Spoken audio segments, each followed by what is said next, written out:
Hari ini sesuai undangan Bapak Ibu menghadiri pembekalan saksi tahap kedua yang belum mengikuti pembekalan di tahap pertama. Tapi sebelumnya orang kenal bersama Bung Mik Aditya Kalomban, Sarjana Ekonomi.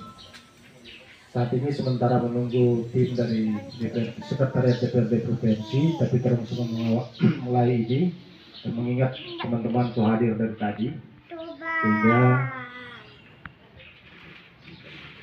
sehingga akan buka ini seperti biasa akan awali dengan doa. Saya kasihi para sahabat lokasi rumah beliau, dibukakan pintu untuk kami melaksanakan kegiatan reses.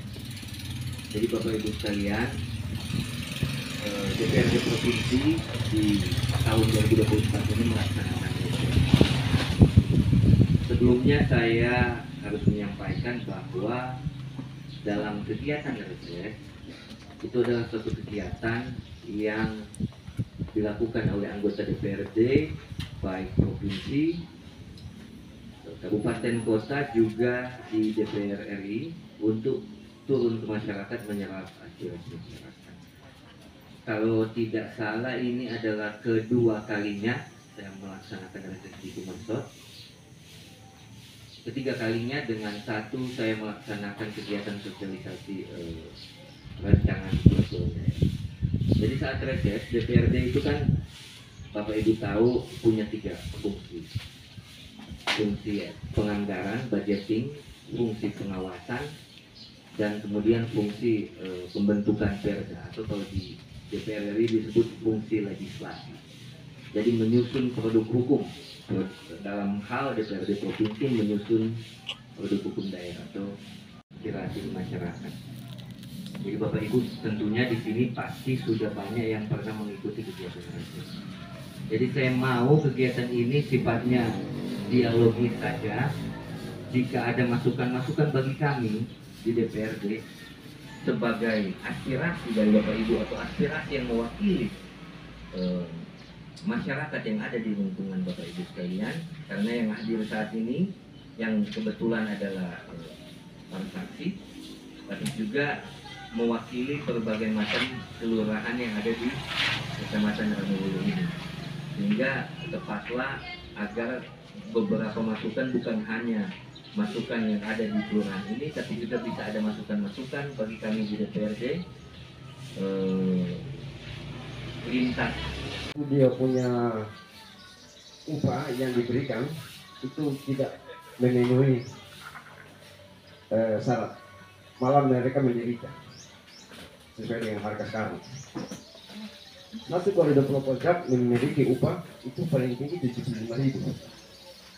Jadi kami mohon supaya itu dengan cara bagaimana supaya masyarakat nelayan itu dia punya kehidupan itu ada peningkatan. Kedua, masalah pertanian. Saya adalah petani juga. Setelah kami membentuk suatu organisasi kelompok petani, sampai sekarang itu tidak ada realisasi. Jadi kalau boleh, tolong para masyarakat yang ekonomi yang kedua pada standar, tolong diperhatikan, termasuk petani kami. Terima kasih. 75.000. Nah ini harus dicarikan solusi. Karena seperti ini, saya masuk dulu ke pertanian. Ada satu gagasan terkait bagaimana pemberdayaan pertanian yang sifatnya kontrak farming. Ini salah satu gagasan, saya tidak menyebutkan dari mana, tapi ada satu gagasan yang baik terkait kontrak farming, di mana kontrak farming ini memberdayakan para petani dan memastikan bahwa petani itu hasil dari panen para petani itu dapat diserap pasar dengan harga yang baik, tentunya mengurangi proses yang begitu panjang sehingga petani yang biasanya dengan proses yang panjang petani hanya mendapatkan untung sedikit, dengan proses kontrak farming itu dihubungkan antara petani pada saat bercocok tanam, pada saat panen, hasil panennya sudah siap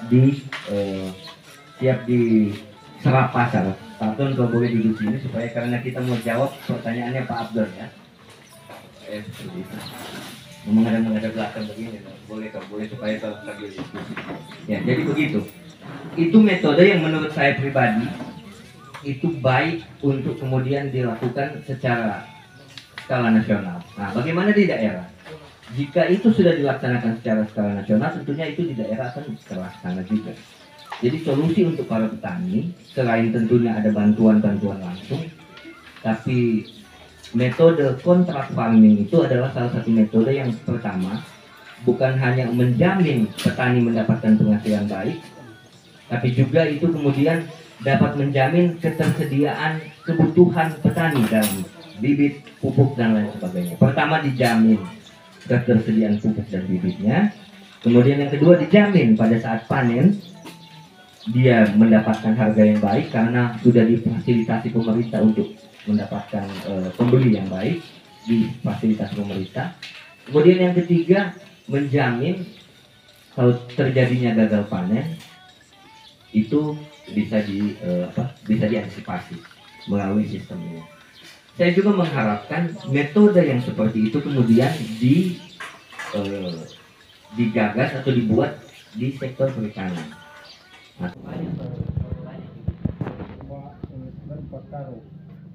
tapi orang konsumsi ambil di kelas sih. Biaya itu mau ke sana. Jadi kita cuma bilang ke kita teman, tolong anggarkan itu. Oh nanti orang baca di sana itu biaya. Orang mau potong di bibit itu. Tapi kalau dapat bibit, sedangkan itu ada. Selama ini orang tidak pernah dapat pupuk. Sedangkan bibit miru ini kan hibrid. Dia nggak mesti pupuk. Bibitnya apa Pak? 37. Ya kalau di pupuk memang cocok. Ya Bagus. iya bagus. Sekarang petani. Belum karena belum ada pupuk. Karena kalau mau tanam belum ada pupuk, pasti dipupuk. Jadi itu Pak. Yang kedua Pak, kita mau sampaikan bahwa ini Serewangi. Kalau boleh kembangkan akan di Serewangi. Tahun lalu tidak ada perencanaan di kota itu.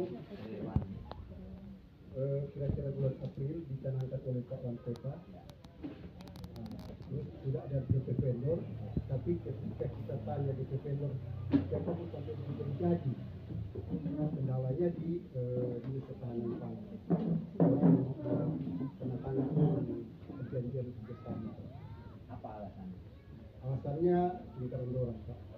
Karena Tidak dijawab alasannya. Karena orang cuma petani, orang cuma bilang Bapak itu vendor. Walaupun kita di vendor itu, so berapa kali ngomong telepon, orang bilang ini ada kendala ini. Jadi ulangan Belum jalan sampai saat ini. belum. Lagi mau ini belakang.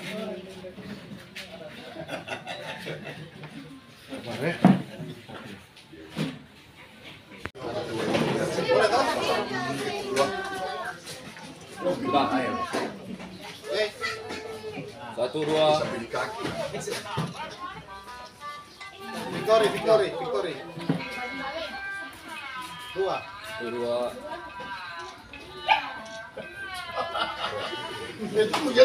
Ulang.